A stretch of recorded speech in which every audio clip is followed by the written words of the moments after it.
Chloe King's new life started on the day she died.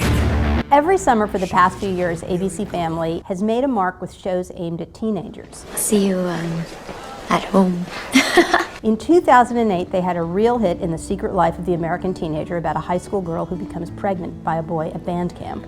This year, they have a new hit in Switched at Birth. The title says everything. You took home someone else's baby, and another family took home yours. Although ABC Family is primarily aimed at teenagers, it doesn't have the sex appeal of a CW or a VH1 or MTV. In fact, it has its roots in Pat Robertson's televised ministries, and although it is no longer a vehicle for religious programming, it produces explicitly, almost aggressively wholesome dramas and comedies for teenagers and their families. I should get one of these for my office. The Secret Life of the American Teenager is a prime example of ABC Family programming. It teaches an abstinence message.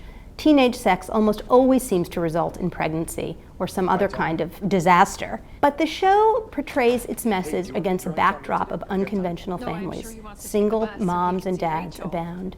Divorce happens, affairs happen. I just think it's time to make a change in my life, that's all.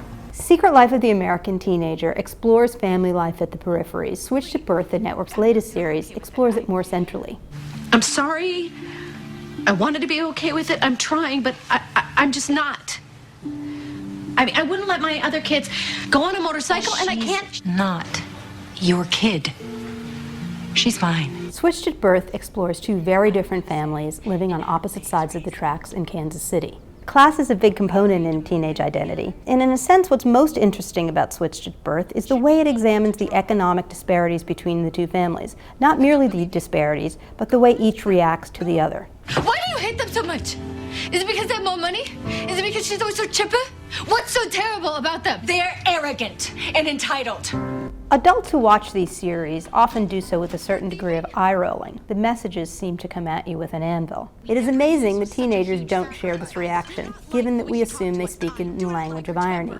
You just don't like her. Perhaps the success of these shows ultimately tells us that the propaganda filter of many American teenagers isn't quite as well honed as we think. She's my blood.